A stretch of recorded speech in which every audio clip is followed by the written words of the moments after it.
Certaines personnes ont été si blessées par une relation passée qu'elles n'osent plus rêver à une belle histoire amoureuse. Pourtant, Dieu peut nous libérer de notre passé et nous permettre d'espérer à nouveau.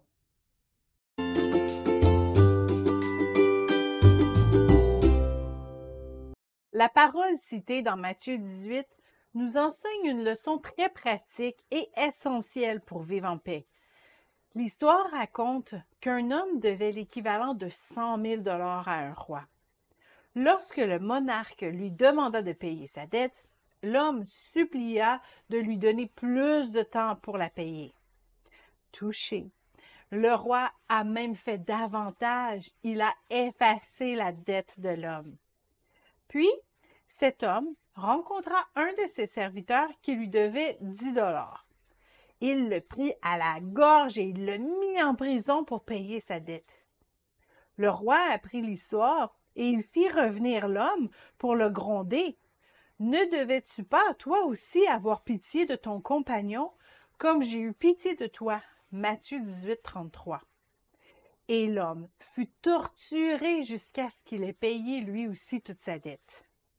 C'est ainsi que mon Père céleste vous traitera, si chacun de vous ne pardonne pas à son frère de tout son cœur. Matthieu 18, 35. Pourquoi l'homme a-t-il été aussi dur avec son serviteur? Peut-être était-il seulement méchant de cœur, mais aussi peut-être parce qu'il n'avait pas compris le pardon qu'il venait de recevoir. Il avait demandé au roi seulement un délai, pas d'effacer toute sa dette. Il n'avait peut-être pas vraiment réalisé qu'il avait été pardonné.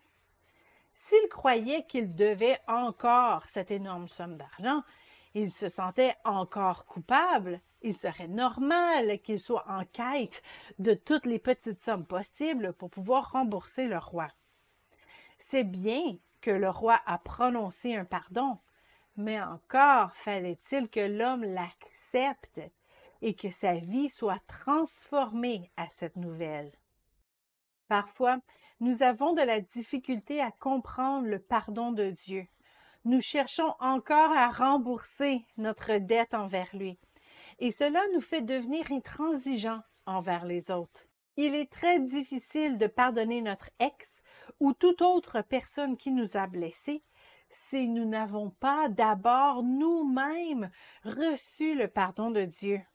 Lorsque nous comprenons que l'offense qui nous a été faite était terrible, mais que ce que nous avons fait à Christ était 10 000 fois pire, ça nous aide à laisser aller la dette de notre prochain.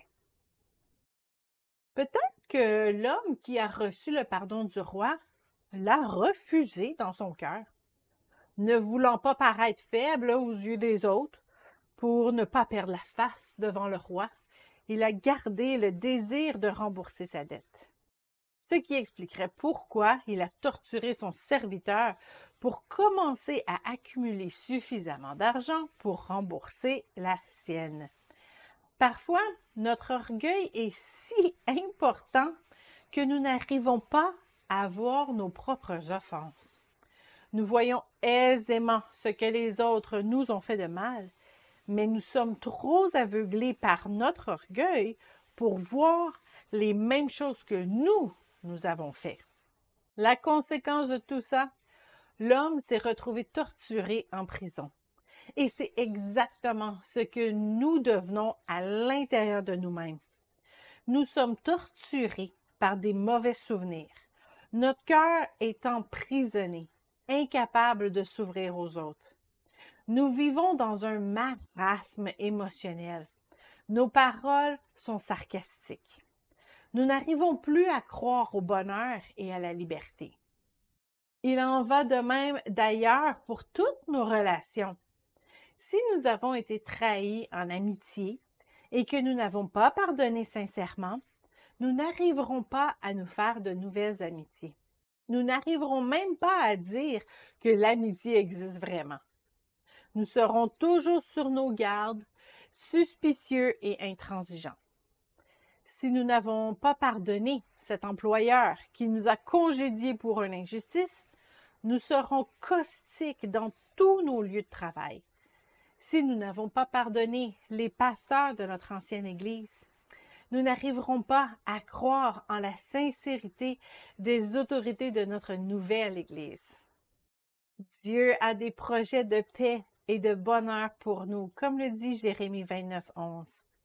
Nous devrions être si enrobés de l'amour de Dieu que nous ne soupçonnons pas le mal dans nos relations.